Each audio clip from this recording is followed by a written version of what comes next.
Hello friends, good morning. सभी को सुबह सुबह का नमस्कार है। तो दोस्तों, इस वीडियो में हम बात करेंगे विश्व सामान्य ज्ञान। विश्व सामान्य ज्ञान से जुड़े हुए कुछ महत्वपूर्ण क्वेश्चंस एवं उसके आंसर, जो कि आपकी सभी एग्जाम के लिए बहुत ज़्यादा महत्वपूर्ण है। आल एग्जाम के लिए, ठीक है, आल एग्जाम के लिए विश्व सामान्य ज्ञान, विश्व का सामान्य ज्ञान बहुत ज़्यादा महत्वपूर्ण है। हर एग्जाम में इससे क्वेश्चन पूछता ही रहता है। ठीक है दोस्तों, तो वीडियो में आखिर तक के बने रहिए। जो भी चैनल पर नया हो, प्लीज़ चैनल को जल्दी जल्दी सब्सक्राइब कर लो और वीडियो को ज़्यादा से ज़्यादा लाइक करना है। ठीक है, एक तड़कता भड़कता वीडियो आपके लिए पेश करते हैं। दोस्तों, तैयार रह जाइए इस वीडियो के लिए।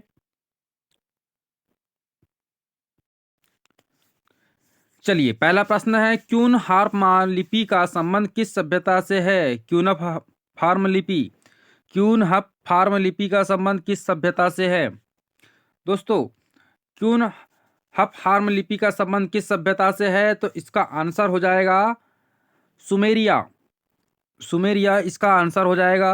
सुमेरिया सभ्यता से संबंधित है क्यूनाफार्प लिपि। ठीक है, सारे क्वेश्चन बहुत ज़्यादा इंपॉर्टेंट होने वाले हैं, इसलिए वीडियो को ध्यान से देखना है और आराम से देखना है। चलो नेक्स्ट क्वेश्चन। नेक्स्ट क्वेश्चन है, यूरोप में धर्म सुधार का आंदोलन के प्रवर्तक कौन थे? धर्म सुधार आंदोलन के प्रवर्तक कौन थे? हमारे सामने ऑप्शन दिए गए हैं, एरेस्मस, वाइक्लिफ, इग्नेशियस लायला और लूथर। तो दोस्तों, यूरोप में धर्म सुधार आंदोलन के प्रवर्तक कौन थे? तो इसका आंसर हो जाएगा लूथर। लूथर जो थे, यूरोप में धर्म सुधार आंदोलन के प्रवर्तक माने जाते थे। ठीक है, चलो नेक्स्ट क्वेश्चन देखते हैं। किस प्रसिद्ध यूनानी कवि का कहना था कि खूब पियो, जाड़ों में शीत दूरने के लिए और गर्मी में प्यास बुझाने के लिए? खूब पियो, जाड़ों में शीत दूर करने के लिए और गर्मी में प्यास बुझाने के लिए, पीने के लिए। चलो, किस प्रसिद्ध यूनानी ने बताया था कि डट के पीना है, खूब पीना है, जो कि ठंडी दूर करो और गर्मी में प्यास बुझाओ? तो ये बात किसने कही थी दोस्तों? क्या आंसर हो जाएगा इसका? इसका भी आंसर हो जाएगा ऑप्शन नंबर डी, अल्कायस, है ना। अल्कायस ने कहा था कि जितना पीना है उतना पी लो, ठंड के समय में ठंड दूर करो और गर्मी में प्यास बुझाओ। ठीक है, पीना शुरू नहीं कर देना। ठीक है, अपने को तैयारी करना है। किस प्रसिद्ध यूनानी का कवि का कहना था कि खूब पियो, जाड़ों में शीत दूर करने के लिए और गर्मी में प्यास बुझाने के लिए? तो इसका आंसर होगा अल्कायस। अल्कायस का कहना था। नेक्स्ट क्वेश्चन है दोस्तों, कि प्राचीन इतिहास के 7 आश्चर्यों में से एक पिरामिड किस सभ्यता की देन है? 7 अजूबों में से एक पिरामिड किस सभ्यता की देन है? तो जल्दी जल्दी इसका आंसर बताइए। पिरामिड, पिरामिड कहाँ पे पाए जाते हैं? तो पिरामिड पाए जाते हैं मिस्र में, है ना। मिस्र में पाए जाते हैं पिरामिड। तो 7 अजूबों में से एक है पिरामिड सभ्यता की देन, मिस्र सभ्यता की। ठीक है, इसका आंसर हो जाएगा मिस्र। चलिए नेक्स्ट क्वेश्चन देखते हैं। नेक्स्ट क्वेश्चन है कि अमेरिकी बस्तियों का आयात निर्यात अंग्रेजी या स्थानीय उपनिवेशों के जहाज़ों द्वारा किया जाना किस अधिनियम के द्वारा अनिवार्य किया गया था? अमेरिकी बस्तियों का आयात निर्यात अंग्रेजी या स्थानीय उपनिवेशों के जहाज़ों के द्वारा किस अधिनियम के द्वारा किया गया था? तो किस एक्ट के द्वारा किया गया था? तो इसका आंसर हो जाएगा दोस्तों 1651 ईस्वी का नेविगेशन अधिनियम, है ना। करेक्ट आंसर होगा ये 1651 का नेविगेशन अधिनियम के तहत अनिवार्य किया गया था आयात निर्यात अंग्रेजी या स्थानीय उपनिवेशों के जहाज़ों के द्वारा। ठीक है, चलो नेक्स्ट क्वेश्चन देखते हैं। अंतर्राष्ट्रीय मुख्य न्यायालय के न्यायाधीशों को कितने वर्षों के लिए चुना जाता है? अंतर्राष्ट्रीय न्यायालय, इंटरनेशनल जस्टिस न्यायालय के न्यायाधीशों को कितने वर्षों के लिए दिया जाता है? तो इसका ऑप्शन है 3 वर्ष, 5 वर्ष, 7 वर्ष और 9 वर्ष। दोस्तों, इसका आंसर क्या होगा? कितने वर्षों के लिए चुना जाता है? तो इसका आंसर हो जाएगा 9 वर्ष, है ना। बाकी सब भी हमारे ऑप्शन गलत हो जाएंगे। ऑप्शन नंबर डी हमारा करेक्ट हो जाएगा, 9 वर्ष। ठीक है, अंतर्राष्ट्रीय न्यायालय के न्यायाधीशों को 9 वर्षों के लिए चुना जाता है। ठीक है दोस्तों, चलो नेक्स्ट क्वेश्चन देखते हैं। 1990 में 26 वर्ष बाद जेल से रिहा होने के समय अफ्रीकन नेशनल कांग्रेस में नेल्सन मंडेला किस पद पर आसीन थे? नेल्सन मंडेला, नेल्सन मंडेला बहुत ही विख्यात प्रसिद्ध इंसान, है ना, बहुत ही प्रसिद्ध शख्सियत, दक्षिण अफ्रीका के पहले अश्वेत राष्ट्रपति। तो दोस्तों, 1990 में 26 वर्ष के बाद जेल से रिहा होने के समय अफ्रीकन नेशनल कांग्रेस में नेल्सन मंडेला किस पद पर आधारित थे? तो इसका आंसर हो जाएगा प्रेसिडेंट। नेशनल कांग्रेस में प्रेसिडेंट के पद पर थे 1990 में, जो कि 26 वर्ष के बाद में जेल से रिहा होने के बाद में बने थे। ठीक है, चलिए नेक्स्ट क्वेश्चन, रूस का अंतिम जार कौन था? रूस का अंतिम जार शासक कौन था? तो दोस्तों रूस का अंतिम जार शासक था निकोलस सेकेंड। करेक्ट आंसर होगा हमारा निकोलस सेकेंड। निकोलस सेकेंड रूस के अंतिम जार थे। ठीक है, चलो अगला प्रश्न है, मेरा हृदय कैथोलिक है, मेरा हृदय कैथोलिक है किंतु पेट लूथरवादी है। कैथोलिक और लूथर यह शब्द किसने कहे थे? मेरा हृदय कैथोलिक है किंतु पेट लूथरवादी है। तो दोस्तों यह शब्द किसने कहा था? इरेस्मस।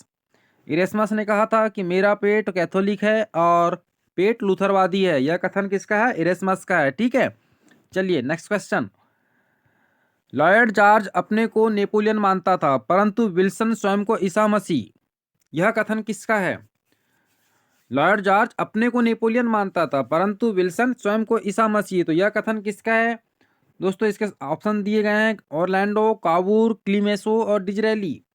तो यह कथन है क्लीमेसो का। ठीक है, करेक्ट आंसर होगा हमारा क्लीमेसो। क्लीमेसो कथन है यह कि लॉयड जॉर्ज अपने को नेपोलियन मानता है परंतु विल्सन स्वयं को ईसा मसीह मानता है। ठीक है, नेक्स्ट क्वेश्चन, कृषि क्रांति सर्वप्रथम किस देश में हुई थी? कृषि क्रांति सर्वप्रथम किस देश में हुई थी? England, Germany, France, Spain. दोस्तों इसका आंसर क्या होगा? कृषि क्रांति किस देश में हुई थी? तो कृषि क्रांति हुई थी इंग्लैंड में। ठीक है, इंग्लैंड में हुई थी कृषि क्रांति। करेक्ट आंसर हो जाएगा हमारा इंग्लैंड। चलिए अब बात करते हैं अगले प्रश्न की। तो अगला प्रश्न है, अटलांटिक चार्टर की घोषणा किसने की थी? अटलांटिक चार्टर की घोषणा किसने की थी? तो दोस्तों अटलांटिक चार्टर की घोषणा की थी रूजवेल्ट और चर्चिल ने। करेक्ट आंसर होगा हमारा ऑप्शन नंबर बी, रूजवेल्ट और चर्चिल, है ना। रूजवेल्ट और चर्चिल ने अटलांटिक चार्टर की घोषणा की थी। ठीक है, नेक्स्ट क्वेश्चन, द्वंद्वात्मक भौतिकवाद किस सिद्धांत के साथ जुड़ा हुआ है? द्वंद्वात्मक भौतिकवाद, तो द्वंद्वात्मक भौतिकवाद किस सिद्धांत के साथ जुड़ा हुआ है? तो इसका आंसर क्या होगा? करेक्ट आंसर क्या होगा? ऑप्शन ए, बी, सी या डी? जल्दी जल्दी बताइए इसका आंसर क्या होगा? इसका आंसर होगा ऑप्शन नंबर सी। ठीक है, ऑप्शन नंबर सी इसका करेक्ट आंसर हो जाएगा। साम्यवाद सिद्धांत के साथ में जुड़ा हुआ है द्वंद्वात्मक भौतिकवाद। ठीक है, चलो अगला प्रश्न, अफीम युद्ध किन देशों के बीच लड़े गए थे? अफीम युद्ध किन देशों के बीच लड़े गए थे? ब्रिटेन और चीन, भारत और चीन, भारत और ब्रिटेन, ब्रिटेन और जापान। तो दोस्तों अफीम युद्ध लड़े गए थे। इसका करेक्ट आंसर होगा भारत और चीन के बीच। ठीक है, याद रखना भारत और चीन के बीच अफीम युद्ध लड़ा गया था। चलिए नेक्स्ट क्वेश्चन है, पूरे यूरोप में समाजवादियों के प्रयत्नों के समन्वय के लिए यूरोप में 1889 में बने अंतर्राष्ट्रीय निकाय को क्या कहा जाता है या क्या कहा गया था?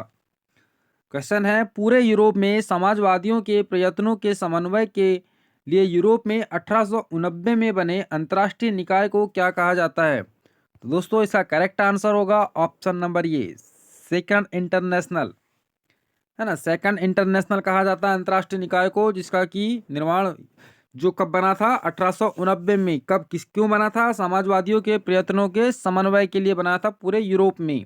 ठीक है, नेक्स्ट क्वेश्चन, मोहम्मद साहब के उत्तराधिकारी कहे जाते हैं। मोहम्मद साहब के उत्तराधिकारी कहे जाते हैं खलीफा।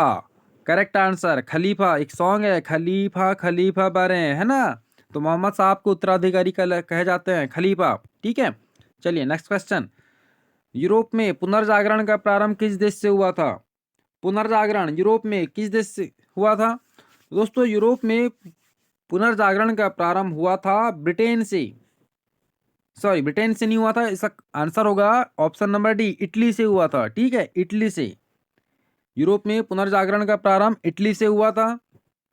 चलो अगला प्रश्न देखते हैं, प्राचीन काल में भाई बहन के बीच विवाह की अनोखी प्रथा, बहुत ही गंदी प्रथा, भाई बहन के विवाह की अनोखी प्रथा किस देश में थी? दोस्तों किस देश में थी भाई बहन के विवाह की अनोखी प्रथा जो थी? तो वह थी मेसोपोटामिया, रोम, यूनान। No no no no no, मिस्र में थी। ठीक है, मिस्र में थी। मिस्र में भाई बहन के बीच की विवाह की अनोखी प्रथा जो थी मिस्र में थी। ठीक है, अपना अगला प्रश्न देखते हैं अब, वाणिज्यवाद के प्रसार के अभाव में स्पेन ने अमेरिका में जो बस्ती बसाई थी, स्पेन के द्वारा अमेरिका में जो बस्ती बसाई गई थी उसका नाम क्या है? तो दोस्तों वाणिज्यवाद के प्रसार के अभाव में स्पेन ने जो अमेरिका में बस्ती बसाई गई थी उसका नाम है फ्लोरिडा। फ्लोरिडा में इंटरनेशनल क्रिकेट स्टेडियम है ना, जो कि वेस्ट इंडीज का एक द्वीप है फ्लोरिडा। ठीक है, वाणिज्यवाद के प्रसार के प्रभाव में स्पेन ने अमेरिका में बस्ती बसाई थी, उसका नाम है फ्लोरिडा। फ्लोरिडा बहुत अच्छा शहर है और बहुत सुंदर शहर है। ठीक है, नेक्स्ट क्वेश्चन। अमेरिका में सर्वप्रथम पुस्तकालय जेम्स लॉगन द्वारा कहाँ स्थापित किया गया था? फर्स्ट लाइब्रेरी अमेरिका में किसके द्वारा की गई थी? तो जेम्स लॉगन द्वारा स्थापित की गई थी। तो यहाँ कहाँ पर स्थापित की गई थी? जेम्स लॉगन के द्वारा फर्स्ट लाइब्रेरी जो थी अमेरिका की, तो वो थी फिलाडेल्फिया। करेक्ट आंसर होगा फिलाडेल्फिया, है ना। फिलाडेल्फिया में अमेरिका की फर्स्ट लाइब्रेरी स्थापित की गई थी। ठीक है, चलिए अगला प्रश्न है कि बांडुंग सम्मेलन का संबंध किससे है? बांडुंग सम्मेलन का संबंध किससे है? तो दोस्तों बांडुंग सम्मेलन का संबंध होगा, हमारा करेक्ट आंसर होगा इसका ऑप्शन नंबर बी, गुट निरपेक्षता। करेक्ट आंसर होगा, बांडुंग सम्मेलन का संबंध गुट निरपेक्षता से। ठीक है, चलिए अगला प्रश्न है, किस देश पर जर्मनी के आक्रमण से द्वितीय विश्व युद्ध प्रारंभ हो गया था? Second world war. तो सेकेंड वर्ल्ड वार दोस्तों किसकी वजह से हुआ था? Second world war. तो इसका आंसर क्या होगा, किस देश की वजह से हुआ था सेकेंड वर्ल्ड वार? तो जर्मनी के चांसलर बहुत ही खतरनाक हुआ करते थे और बहुत ही कमीने होते थे जर्मनी के चांसलर। ठीक है, इनकी वजह से प्रथम युद्ध, सेकेंड युद्ध सब इन्हीं की वजह से हुआ था। तो जर्मनी के आक्रमण से द्वितीय विश्व युद्ध आरंभ हुआ था। ठीक है,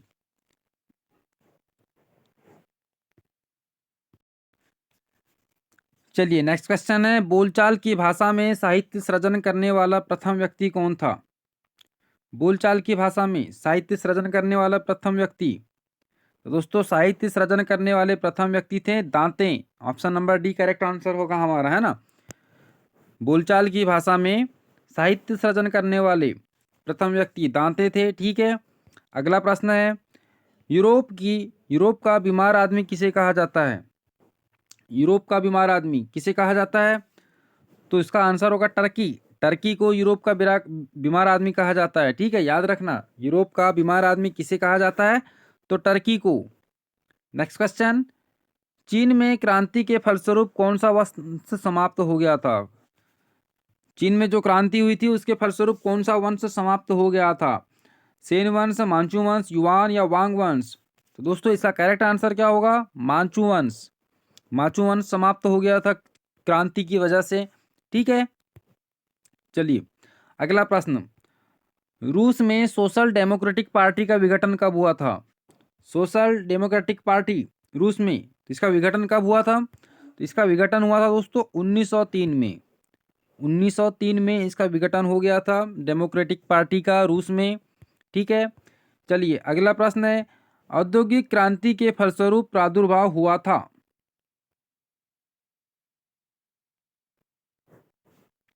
औद्योगिक क्रांति के फलस्वरूप प्रादुर्भाव हुआ था, तो इसका करेक्ट आंसर क्या होगा? आधुनिक युग का।